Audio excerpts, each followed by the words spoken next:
வணக்கம். மாநில செய்திகள் வாசிப்பவர் கோபாலகிருஷ்ணன்.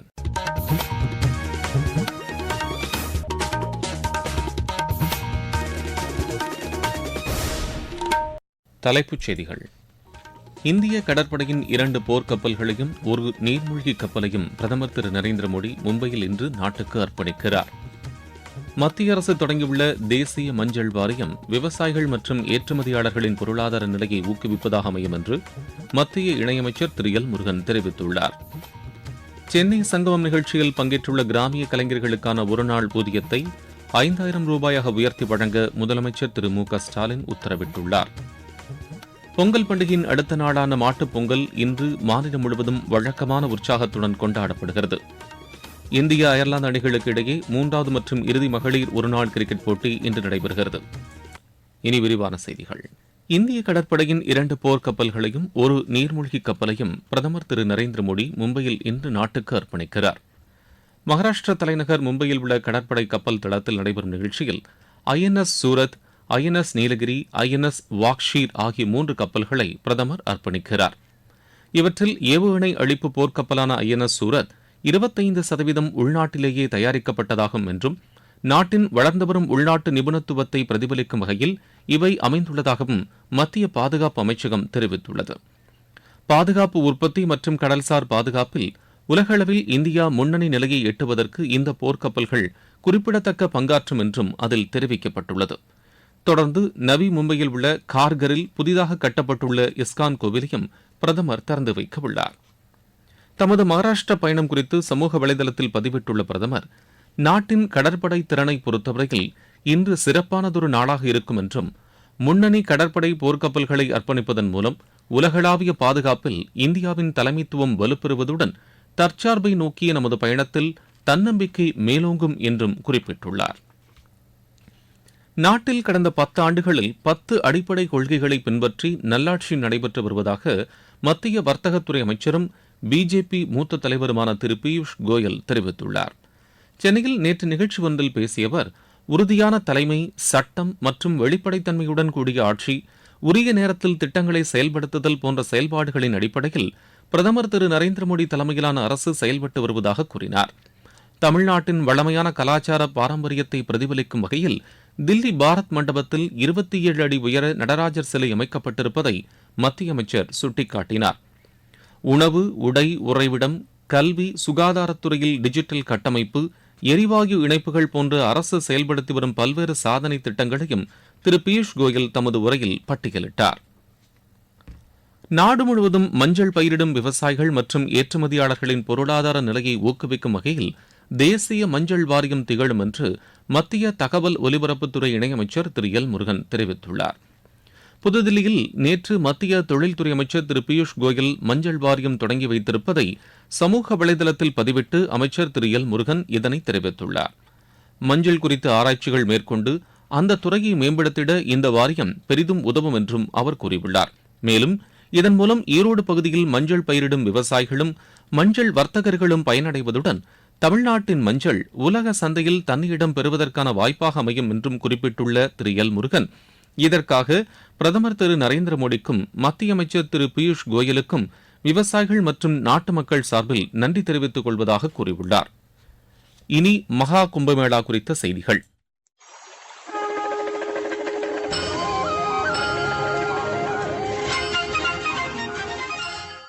உத்தரப்பிரதேச மாநிலம் பிரயாக்ராஜில் நடைபெற்று வரும் மகா கும்பமேளாவில் மகா சங்கராந்திரி தினமான நேற்று திரிவேணி சங்கமத்தில் 3,50,00,000 பேர் புனித நீராடினர். பல்வேறு மாநிலங்களிலிருந்து வரும் பயணிகளுக்கு உதவும் வகையில் மத்திய மின்னணுவியல் மற்றும் தகவல் தொழில்நுட்ப அமைச்சகம் சார்பில் பாஷினி என்ற பன்மொழி தொழில்நுட்ப வசதி ஏற்பாடு செய்யப்பட்டுள்ளது. 11 மொழிகளில் இந்த தொழில்நுட்பம் மூலம் தகவல்களை அறிந்து கொள்ள முடியும். கூட்ட நெரிசலில் யாராவது காணாமல் போனால் அவர்கள் தங்களின் தாய்மொழியிலேயே ஒலிபெருக்கியில் அறிவித்து அவர்களை கண்டுபிடிக்க இந்த தொழில்நுட்பம் வகை செய்கிறது. இதற்காக மொபைல் செயலியுடன் கூடிய செயற்கை நுண்ணறிவு தொழில்நுட்பத்துடன் கூடிய வழிமுறைகள் ஏற்படுத்தப்பட்டுள்ளன. கும்பமேளாவுக்கு வரும் சுற்றுலா பயணிகளுக்கு உதவுவதற்காக 112 அவசர தொலைபேசி எண்கள் காவல்துறையினரால் வழங்கப்பட்டிருப்பதாக எமது செய்தியாளர் தெரிவிக்கிறார்.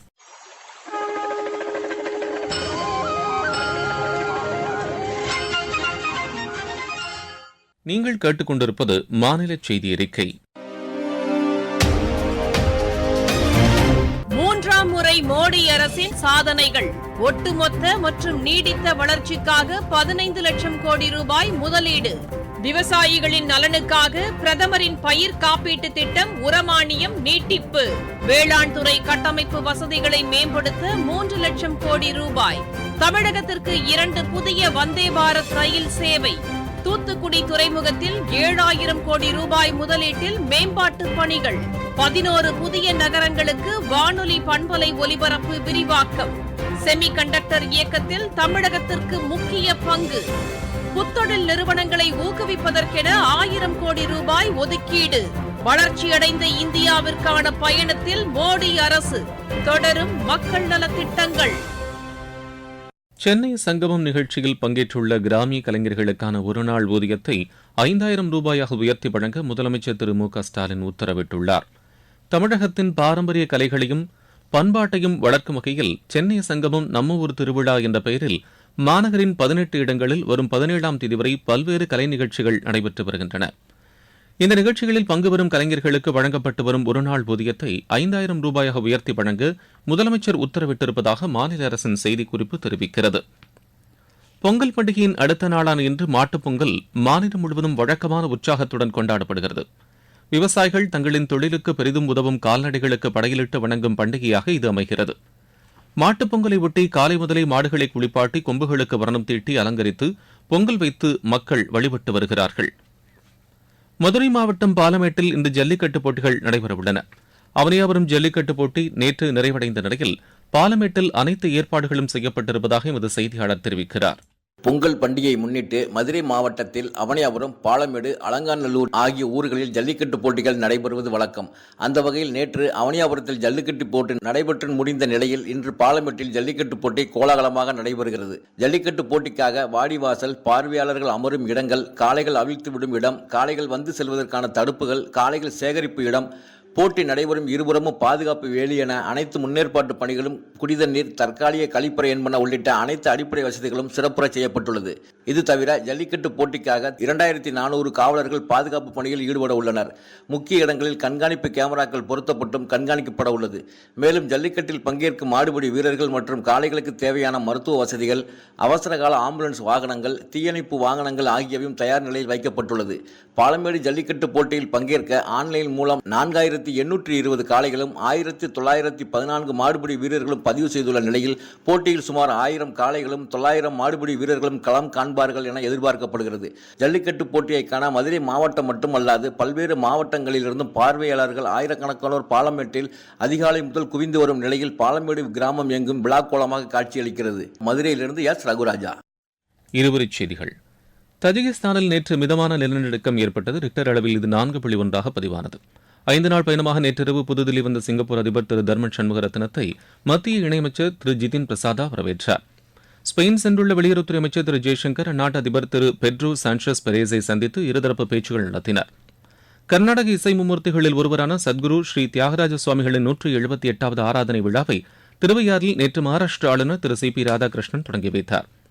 பொங்கல் பண்டிகையை முன்னிட்டு விவசாயம் சார்ந்த தொழில், தமிழர்களின் கலை கலாச்சாரத்தை பறைசாற்றும் மருதம் நிகழ்ச்சியை விழுப்புரத்தில் அமைச்சர் திரு பொன்முடி நேற்று தொடங்கி வைத்தார். நாமக்கல் மாவட்டம் திருச்செங்கோட்டில் பெண்கள் மற்றும் குழந்தைகள் பங்கேற்கும் வகையில் நவீன ஜல்லிக்கட்டு என்ற பெயரில் கோழி பிடிக்கும் போட்டி நடைபெற்றது. ஈரோடு கிழக்கு சட்டமன்ற தொகுதி இடைத்தேர்தலில் போட்டியிடும் திமுக வேட்பாளர் திரு வி சி சந்திரகுமார் தமது பிரச்சாரத்தை நேற்று தொடங்கினார். விளையாட்டுச் செய்தி. இந்திய அயர்லாந்து அணிகளுக்கு இடையே 3வது மற்றும் இறுதி மகளிர் ஒருநாள் கிரிக்கெட் போட்டி இன்று நடைபெறுகிறது. குஜராத் மாநிலம் ராஜ்கோட்டில் இப்போட்டி காலை 11 மணிக்கு தொடங்குகிறது. ஏற்கனவே முடிவடைந்த 2 ஒருநாள் போட்டிகளில் இந்திய வெற்றி பெற்று தொடரை வென்றுள்ளது. மீண்டும் தலைப்புச் செய்திகள். இந்திய கடற்படையின் 2 போர்க்கப்பல்களையும் ஒரு நீர்மூழ்கி கப்பலையும் பிரதமர் திரு நரேந்திர மோடி மும்பையில் இன்று நாட்டுக்கு அர்ப்பணிக்கிறார். மத்திய அரசு தொடங்கியுள்ள தேசிய மஞ்சள் வாரியம் விவசாயிகள் மற்றும் ஏற்றுமதியாளர்களின் பொருளாதார நிலையை ஊக்குவிப்பதாக அமையும் என்று மத்திய இணையமைச்சர் திரு எல் முருகன் தெரிவித்துள்ளார். சென்னை சங்கமம் நிகழ்ச்சியில் பங்கேற்றுள்ள கிராமிய கலைஞர்களுக்கான ஒருநாள் ஊதியத்தை 5000 ரூபாயாக உயர்த்தி வழங்க முதலமைச்சர் திரு மு க ஸ்டாலின் உத்தரவிட்டுள்ளார். பொங்கல் பண்டிகையின் அடுத்த நாளான மாட்டுப் பொங்கல் இன்று மாநிலம் முழுவதும் வழக்கமான உற்சாகத்துடன் கொண்டாடப்படுகிறது. இந்திய அயர்லாந்து அணிகளுக்கு இடையே 3வது மற்றும் இறுதி மகளிர் ஒருநாள் கிரிக்கெட் போட்டி இன்று நடைபெறுகிறது. இத்துடன் இந்த செய்தி அறிக்கை நிறைவு பெறுகிறது.